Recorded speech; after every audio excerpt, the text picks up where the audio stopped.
할렐루야. 오늘도 말씀을 깨닫는 지혜와 응답받는 기도의 은총이 우리에게 넘치게 될 줄을 믿습니다. 오늘 출애굽기 9장에서는 5번째와 6번째의 재앙이 기록되어 있습니다. 첫 번째 재앙은 나일강이 피로 변하는 거였죠. 두 번째는 수많은 개구리가 나타나서 왕궁과 그 모든 애굽의 백성들의 집에 막 들끓는 사건이었어요. 세 번째는 티끌이 이로 변하고 네 번째는 파리가 온 애굽을 뒤덮는 거예요. 오늘은 이 5번째 재앙에 대한 본문 1절부터 7절에 이 심한 돌림병, 악질에 걸린 것에 대해서 먼저 이야기를 합니다. 그리고 이것이 악성 종기가 되는 것에 대해 또 우리가 살펴보게 되는데요. 오늘 1절을 보면 여호와께서 모세에게 이르시되 바로에게 들어가라 라고 명령합니다. 여러분, 때로는요 이 글로는 한 문장밖에 되지 않지만 굉장히 복잡한 내용을 담고 있는 그런 표현들이 있죠. 오늘 이런 표현이에요. 제가 이렇게 말하면 이해가 되실 텐데, 나 어제 대통령이랑 밥 먹었어. 저녁 먹었어. 그러면요, 여러분, 대통령이랑 저녁을 먹으려면 어떻게 하면 될까요? 대통령이랑 저녁을 먹으려면은 그에 합당한 뭐가 있는 거예요? 절차가 있겠죠. 그래서요, 보통 처음 만나는 경우 같으면 신원을 줘야 하고, 여기서 그치지 않고 시간은 어떻게 두고, 그다음에 음식의 메뉴의 선정부터 자리의 배치까지 굉장히 지켜야 될 것, 알아야 될 것들이 굉장히 많을 거예요. 하물며 왕을 만난다. 그것도 애굽의 파라오를 만난다 생각해 보세요. 그냥 단순히 한마디로 만날 수 있는 사이가 아니에요. 수없이 많은 절차가 필요하고, 지금은 5번째 재앙이잖아요. 그럼 이미 4개의 재앙이 지나갔어요. 여러분, 바로의 마음을 하나님께서 완악하게 하셨어요. 여러분, 지금 바로와 모세의 관계는요, 점점 돌아올 수 없는 강을 건너는 사이란 중이에요. 여러분, 그 말이 쉽지, 바로를 다시 만나라, 또 만나라? 이거는 결코 쉬운 일이 아니죠. 하지만 하나님은 모세에게 명령하십니다. 바로에게 들어가서 그에게 이르라. 히브리 사람의 하나님 여호와께서 말씀하시기를 내 백성을 보내라. 그들이 나를 섬길 것이니라. 바로에게 찾아가서 경고하라는 거죠. 다시 한번 이야기하라는 거죠. 내 백성을 애굽에서 놓아줘라. 이야기하라는 거죠. 여러분, 좀 이거는 현실적으로 어려운 일이에요. 어려운 문제인데 모세는 묵묵하게 순종의 길을 걸어갑니다. 히브리 사람의 하나님 여호와라는 표현인데, 히브리라는 동사는요, 이 아바르라는 것에서 어근을 가지고 오는데, 이 아바르는요, 강을 건너다라는 뜻이에요. 그러니까 아브라함이요, 가나안 땅으로 오게 돼요. 가나안 땅에 도착하면서 히브리 사람 아브람이라고 불러요. 왜냐면은 여기에 오기 위해서 그 바벨론과 아수르 땅에 위치한 그 강, 이 유프라테스 강을 건너와야 했기 때문에 히브리 사람 아브람이라고 이제 부르는 거죠. 왜 옛날에도 우리나라에 보면은 이 새댁이 시집을 오면은 뭐라고 불렀어요? 이름을 부르는 게 아니라 이 사람의 고향을 넣어서 뭐라고 해요? 저기 공주에서 왔으면 공주댁이죠. 저기 부여에서 왔으면 부여댁. 이렇게 부르는 거랑 비슷한 거예요. 히브리 사람의 하나님 여호와라는 표현이 중요한 이유는요, 그분이 바로 우리가 믿는 하나님이시고 우리 역시 영적인 강을 건넌 사람들이기 때문입니다. 만약 바로가 이스라엘 자손들을 보내지 않고 계속 잡아두겠다 고집을 부르면 어떻게 되는지 2절부터 이제 나오는데요. 여호와의 손에 들에 있는 가축에게 이제 임하게 되는데, 말과 나귀와 낙타와 소와 양에게 심한 돌림병이 있을 것이다 라고 이야기를 해요. 여러분, 애굽에 내려진 재앙, 이 중에서 가축에 대한 재앙, 여러분 지금 이 시대는요 가축이 조금 죽는다고 해서요 국가 경제 근간이 흔들리진 않습니다. 그런데요 고대는 달라요. 말은 전쟁을 위해서 사용되는 거예요. 이 말이 다 죽는다라는 건요 여러분 이 말이 끄는 게 뭐예요? 전차잖아요. 전차는 지금으로 치면 탱크예요. 모든 탱크와 기동의 장비가 다 어떻게 된다는 거예요? 무용지물이 되는 거죠. 나귀가 죽는다라는 건요 나귀는 승용차 같은 거거든요. 지금 나귀가 죽으면요 이 자동차 산업이 무너지는 거죠. 낙타도 마찬가지예요. 낙타도요 승용차와 같은 개념이에요. 또 물건을 이동하는 중요한 수단이 됩니다. 그 말인즉슨 낙타도 다 죽으면은 이제 여기 이 애굽의 모든 물류는 다 뭐 되는 거예요? 마비가 되는 거죠. 소도 마찬가지요. 소는 농사 짓는데 필수잖아요. 양도 그렇습니다. 양은 이 먹기도 하지만요. 그 양 가죽과 그 양 털 실을 통해서요. 이 의류 산업을 발달하게 했어요. 그러니까 이 모든 것들에게요. 이 모든 것들을 하나님이 거두어 가신다라는 것은요. 어떤 의미가 있는 거예요? 국가의 근간이요. 흔들린다라는 거예요.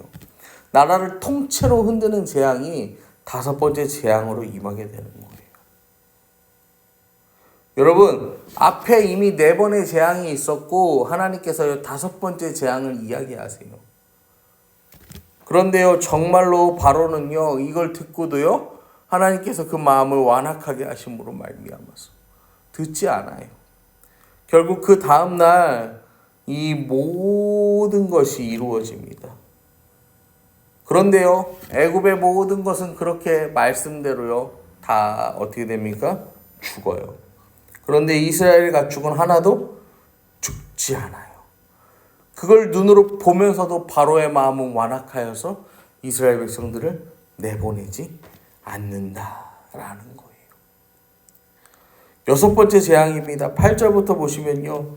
모세와 아론에게 이르시되 너희는 화덕의 제 두 움큼을 가지고 모세가 바로의 목전에서 하늘을 향하여 날려라.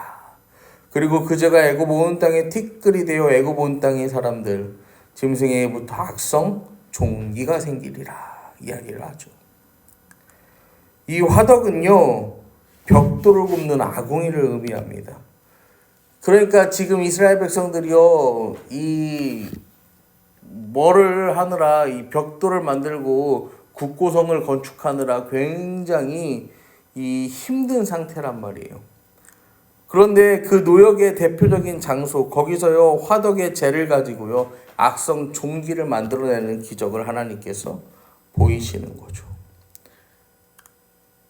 심한 돌림병으로 이 짐승에게 재앙이 임해요. 그리고 악성 종기로요 사람에게 이 재앙이 임하게 되는 모습을 우리는 보게 됩니다. 하지만 12절에 보시면 그러나 여호와께서 바로의 마음을 완악하게 하심으로 그들의 말을 듣지 아니하였으니 여호와께서 모세에게 말씀하신과 같다라고 성경은 말합니다. 모세와 아론이 바로에게 하나님의 뜻을 전해도요.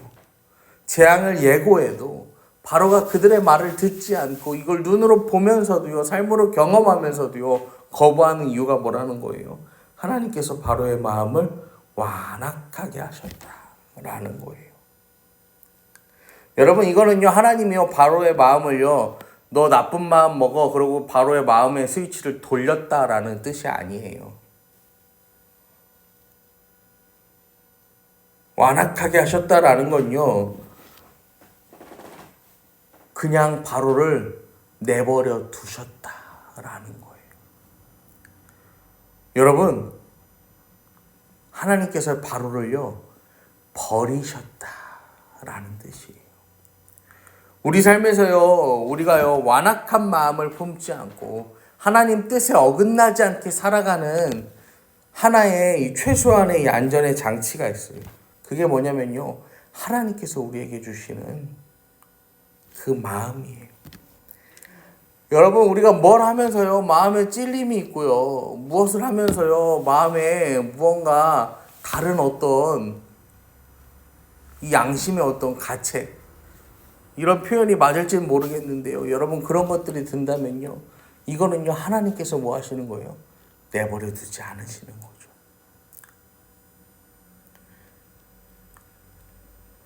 하나님께서 우리를 방치하신다면 우리는 그냥 어떻게 해요? 그렇게 내버림 받는 삶을 살아가는 거죠.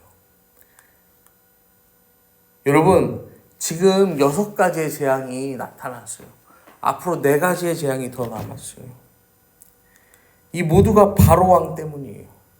바로의 마음이 완악했기 때문이에요.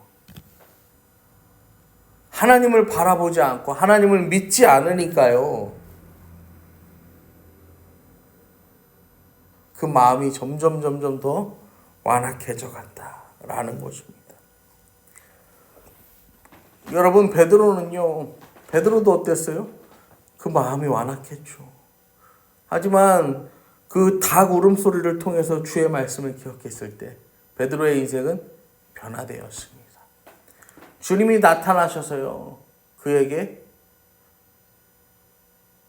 다시 한번 이 사랑을 고백해 하시고, 베드로가 주에 대한 사랑을 고백하며 주님 앞에 이 서게 되는 그 순간에 하나님은 베드로의 인생을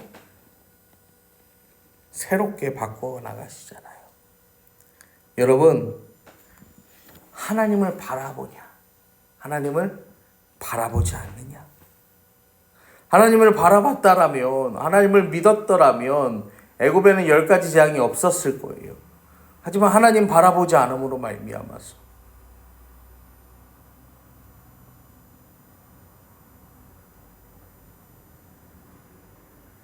바로는 그 완악함으로, 하나님의 버려두심으로 이 애굽이요,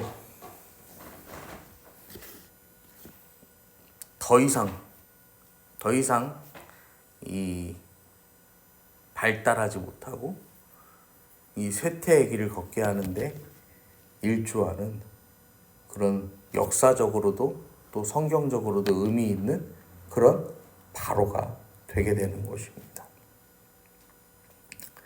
여러분, 오늘 하루를 살아가실 때에도요, 우리 삶에서요, 눈을 들어서 하나님 바라보기를 원합니다. 하나님께서 우리 마음을 완악하게 하시면요, 우리를 그냥 버려두시면요, 우린 그냥 바로 같은 존재가 되는 것밖에 없어요. 오늘도 우리가 함께 기도하실 때, 하나님, 제가 하나님 바라봅니다. 하나님을 기억합니다. 하나님을 의지합니다. 나의 마음을 완악하게 하지 마시고 나의 마음이 주님 앞에 온전하여지고 부드러워지고 주를 바라봄으로 주 안에서 승리하는 그러한 삶을 살기를 함께 기도하는 저와 여러분 되기를 축복합니다.